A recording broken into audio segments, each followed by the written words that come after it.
नमस्कार, स्वागत है आपका आपके अपने YouTube channel NCERT science platform पर। आज की वीडियो में हम आपके लिए लेकर के आए हैं कि रेस्पिरेशन की जो प्रोसेस होती है, रेस्पिरेशन की प्रोसेस में ग्लूकोज के एक मॉलिक्यूल के द्वारा, यानी वन ग्लूकोज मॉलिक्यूल के द्वारा कितने एटीपी जो एनर्जी है वो रिलीज़ की जाती है, कितनी एटीपी उस दौरान सिंथेसिस होती है, नेट गेन हमें कितने एटीपी का होता है।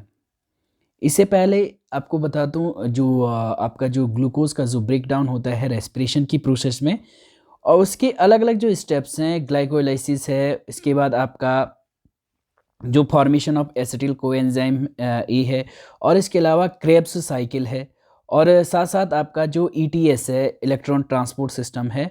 वो सारी जो प्रोसेस हैं उसको आपको मैं ऑलरेडी ही इससे पहले की जो वीडियोस हैं उनमें आपको समझा चुका हूं। अगर आपने वो वीडियोस अपने नहीं देखी है तो प्लेलिस्ट में जा कर के आप उन वीडियो को देख सकते हैं, ताकि आप अच्छे से जो ग्लूकोज के ब्रेकडाउन की जो प्रोसेस है, रेस्पिरेशन की जो प्रोसेस है, उस प्रोसेस को अच्छे से आप समझ सकें। अब मेनली आपने पढ़ा क्या है, सारी चीज़ें, चाहे आपकी ग्लाइकोलाइसिस है, चाहे आपका क्रेब्स साइकिल है या ईटीएस है, उसमें आपने ये पढ़ा है कि भाई रेस्पिरेशन की प्रोसेस में क्या हो रहा है। आपका जो ग्लूकोज है, ग्लूकोज का जब क्या हो रहा है, ब्रेक डाउन हो रहा है, आपका ग्लूकोज जो आपका C6H12O6 जो है, इसका जब ब्रेक डाउन हो रहा है, इसके ब्रेक डाउन के बाद आपको क्या मिल रहा है, इसका ब्रेक डाउन हो रहा है कार्बन डाइऑक्साइड में प्लस आपका वाटर में, और उसके अलावा आपकी क्या हो रही है, प्लस आपकी जो एनर्जी है, एनर्जी क्या हो रही है, रिलीज हो रही है। ठीक है, तो एनर्जी किस तरह से रिलीज हो रही है, कितने एटीपी एनर्जी इस दौरान रिलीज होती है, कितने एटीपी गेन होती है, वो टोटल अगर आप देखें इस प्रोसेस में तो आपको ये पता चलेगा। आपने एनसीईआरटी जो बुक्स हैं उन बुक्स से आपने पढ़ा होगा कि एनसीईआरटी में आपका दे रखा है कि ग्लाइकोलाइसिस की जो प्रोसेस है, उस प्रोसेस में क्या होता है, आपको जो 38 एटीपी है, 38 एटीपी का क्या होता है, आपको गेन होता है, यानी इस दौरान 38 एटीपी सिंथेसिस होती है। लेकिन उस एनसीईआरटी में आपकी क्लियरली नहीं दे रखा है कि कौन सी प्रोसेस में कितना हो रहा है, यानी उसके लिए कोई अलग से कोई टेबल नहीं दे रखी है। तो उसके लिए आपको क्या करना पड़ेगा, आपको समझना पड़ेगा ग्लाइकोलाइसिस की प्रोसेस को, या फिर उसके बाद क्रेब्स साइकिल की प्रोसेस को, कि कहाँ पे कितने एटीपी क्या हो रहे हैं, आपके सिंथेसिस हो रहे हैं। तो उस सारे चीज़ को कि आपको इजीली उसको समझ पाएँ, उसके लिए मैं आपके लिए ये सिंपल एक टेबल लेकर के आया हूँ, जिसके थ्रू आप क्या कर सकते हैं, इसको अच्छे से समझ सकते हैं।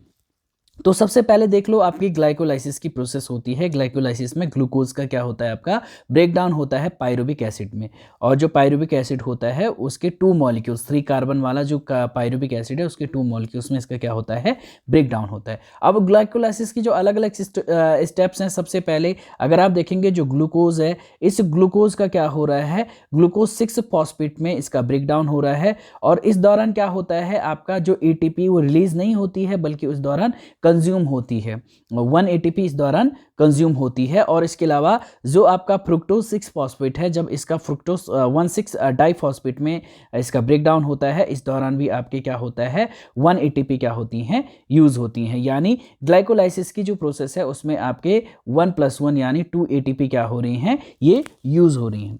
अब इसके बाद आपका जब आपका जो 3 फॉस्फोग्लिसरेल्डिहाइड है, जब इसका ब्रेक डाउन होता है 1,3 डाइफॉस्फोग्लिसरिक एसिड में, तो इस दौरान क्या होता है, आपके 3 एटीपी क्या होते हैं, रिलीज होते हैं। ठीक है, 3 एटीपी रिलीज होते हैं, लेकिन क्या है, ये आपका जो डाइफॉस्फोग्लिसरिक एसिड है, ये आपका क्या है, आपका मेनली अगर आप देखें आप तो 3 कार्बन मॉलिक्यूल है। ठीक है, तो अब हम बात कर रहे हैं कि जो क्या है, ग्लूकोज है, ग्लूकोज के लिए क्या होगा, तो भाई इसके क्या होंगे, 3 कार्बन के 2 मॉलिक्यूल्स होंगे, है ना। तो इसको आपको क्या करना पड़ेगा, 2 से क्या करना पड़ेगा, मल्टीप्लाई करना पड़ेगा। आप समझ जाएंगे कि कहाँ पे 2 से मल्टीप्लाई हो रहा है, क्यों हो रहा है, क्योंकि क्या होता है, ये आपके जो 1,3 डाइफॉस्फोग्लिसरिक एसिड है। ये क्या है, इसमें 3 कार्बन है और ग्लूकोज में आपसे क्या होते हैं, 6 कार्बन होते हैं। तो इस दौरान क्या होता है, 3 एटीपी रिलीज होती हैं। तो ग्लूकोज मॉलिक्यूल के लिए बात करेंगे तो 3 × 2 यानी 6 एटीपी इस दौरान क्या होंगे, पूरे सिंथेसिस होंगी। उसके बाद 1,3 डाइफॉस्फोग्लिसरिक एसिड है, जब ये आपका 3 फॉस्फोग्लिसरिक एसिड में चेंज होता है, इस दौरान 1 एटीपी क्या होती है, सिंथेसिस होती है। तो टोटल ग्लूकोज मॉलिक्यूल के लिए हम क्या कर देंगे, इसको 2 से मल्टीप्लाई करेंगे, यानी 2 एटीपी क्या होता है, इस दौरान आपको एटीपी क्या होता है, गेन होता है, सिंथेसिस होता है। उसके बाद आपका जो 2 फॉस्फोइनॉल पायरुविक एसिड है या 2 फॉस्फोइनॉल पायरुवेट है, जब ये पायरुविक एसिड में चेंज होता है, इस दौरान भी आपके क्या होते हैं, 1 एटीपी रिलीज होते हैं। और अगर टोटल नेट गेन की बात करेंगे कि कितना हो रहा है भाई, टोटल आपको इसको 1 को 2 से मल्टीप्लाई कर देंगे तो एक ग्लूकोज मॉलिक्यूल के लिए 2 एटीपी। अब टोटल आप देखेंगे कि ग्लाइकोलाइसिस की जो प्रोसेस है, ग्लाइकोलाइसिस में कितने एटीपी क्या हो रही हैं, सिंथेसिस हो रही हैं। मेनली अगर आप देखेंगे यहाँ पे कि कितने सिंथेसिस हो रही हैं, ये 6 हैं, ये 2 हैं, ये 2 हैं। और इस दौरान अगर आप देखेंगे आप 6 और +2 क्या होगा, 8 + 2 10 होगा। 10 एटीपी क्या हो रही हैं, सिंथेसिस हो रही हैं, रिलीज हो रही हैं। लेकिन इन 10 में से क्या हो रहा है, आपके 2 एटीपी यहाँ पे क्या हो रही हैं, यूज़ हो रही हैं। इसीलिए अगर आपको जो इसमें जो नेट गेन होगा वो होगा 8 एटीपी का। यानी ग्लाइकोलाइसिस की जो प्रोसेस है, ये ग्लाइकोलाइसिस की इतनी प्रोसेस में यहाँ पे आपको क्या होता है, 8 एटीपी क्या होती हैं, गेन होती हैं। कौन सी प्रोसेस में, ग्लाइकोलाइसिस में, एक ग्लूकोज मॉलिक्यूल के ब्रेकडाउन में। अब इसके बाद क्या होता है, आपका जो पायरुविक एसिड है, पायरुविक एसिड क्या होता है, ये आपका एसिटिल कोएंजाइम ए में जब ये चेंज होता है, इस दौरान 3 एटीपी क्या होते हैं, रिलीज होते हैं। तो ग्लूकोज मॉलिक्यूल के लिए आपका 3 किससे मल्टीप्लाई हो जाएगा, 2 से, यानी 6 एटीपी। पायरुविक एसिड जब आपका एसिटिल कोएंजाइम ए में चेंज होता है तो इस दौरान आपके क्या हो जाएंगे, 6 एटीपी क्या होती हैं, गेन होती हैं। ये 6 एटीपी आपके क्या हो जाएंगे, इस दौरान गेन होंगे।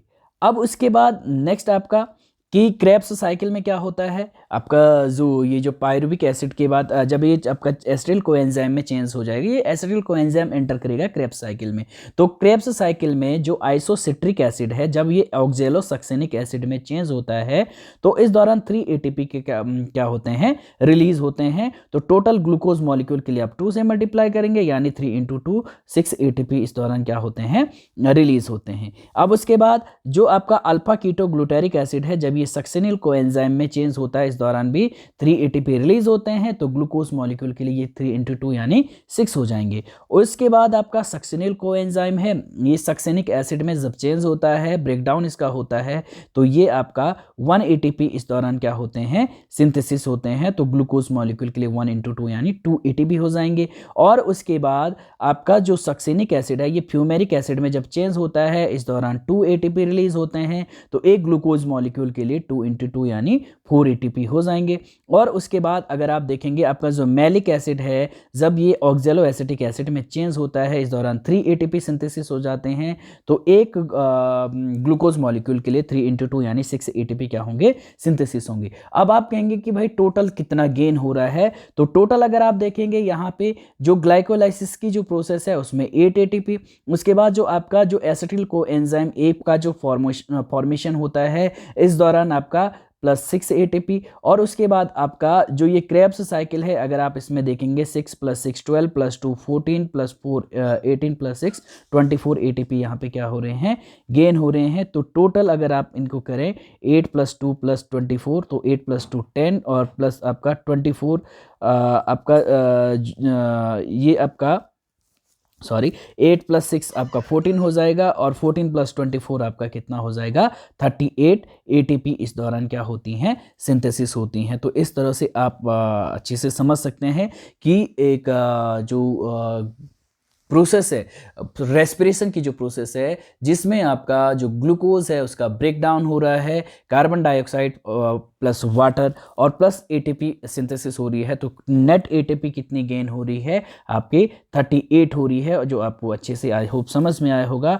कि इन 38 में से 8 एटीपी गेन होते हैं आपके ग्लाइकोलाइसिस की प्रोसेस में, 6 एटीपी आपकी गेन होती हैं जब पायरुविक एसिड से एसिटिल कोएंजाइम ए का फॉर्मेशन होता है और 24 एटीपी आपकी रिलीज होती हैं क्रेब्स साइकिल में।